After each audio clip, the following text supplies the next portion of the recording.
Kita jumpa lagi dalam seri proses pemisahan. Seri kali ini kita akan bahas bagaimana proses pemisahan dapat berlangsung. Tayangan ini memperlihatkan gambaran tentang proses pemisahan campuran dua senyawa. Jika dipisahkan akan menjadi dua produk yang komposisinya beda. Komposisi kedua produk tersebut berbeda juga dengan komposisi awalnya. Objek pemisahan harus buah campuran. Ada dua jenis campuran, yaitu yang pertama adalah campuran heterogen.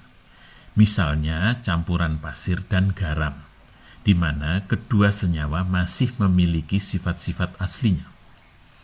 Yang kedua adalah campuran homogen, misalnya udara. Sifat campuran sudah berbeda dengan sifat-sifat senyawa aslinya.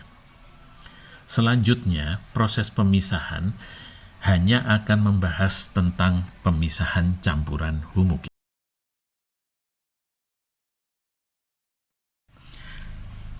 Ada dua proses difusi yang dapat dimanfaatkan untuk pemisahan campuran homogen.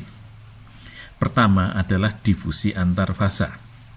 Yang kedua adalah perbedaan laju difusi saat melintas medium pemisah.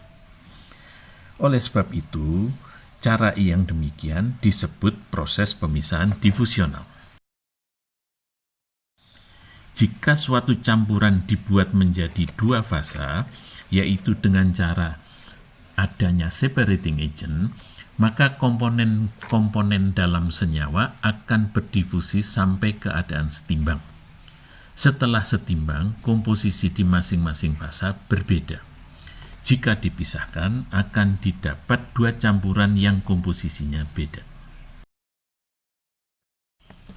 Kesetimbangan uap cair dapat diterapkan untuk campuran yang memiliki perbedaan kemudahan menguap. Separating agent dapat berupa energi atau campuran yang sama, namun temperatur dan komposisinya berbeda.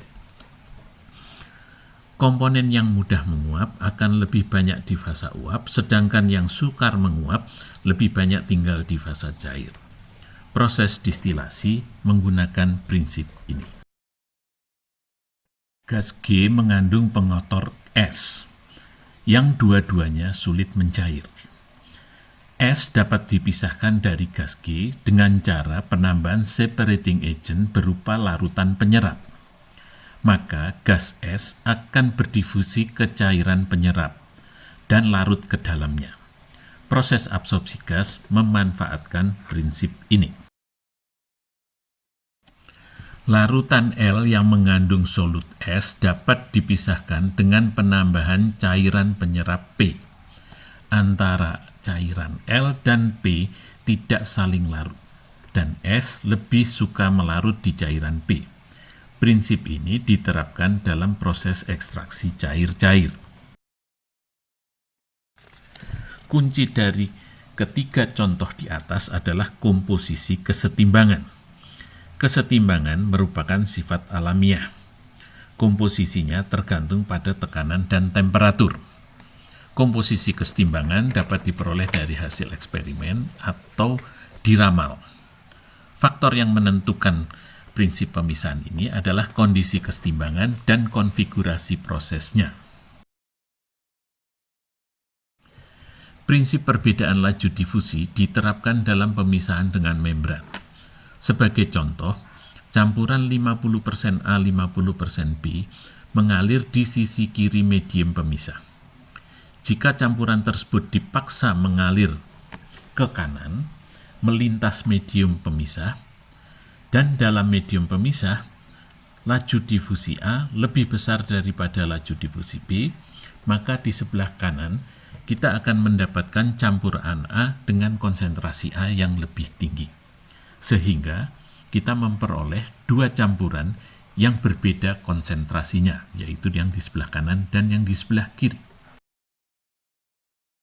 Keberhasilan pemisahan berdasarkan perbedaan laju difusi sangat ditentukan oleh medium pemisahnya, yang biasanya berbasis bahan polimer. Gaya penggerak untuk pemisahan adalah perbedaan konsentrasi, perbedaan tekanan, ataupun perbedaan muatan listrik, dan juga lainnya. Faktor yang sangat menentukan adalah medium pemisah dan konfigurasi prosesnya.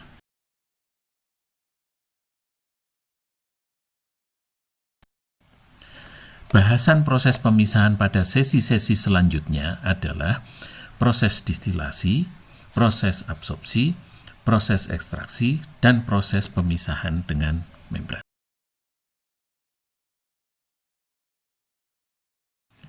Sampai jumpa di sesi berikutnya.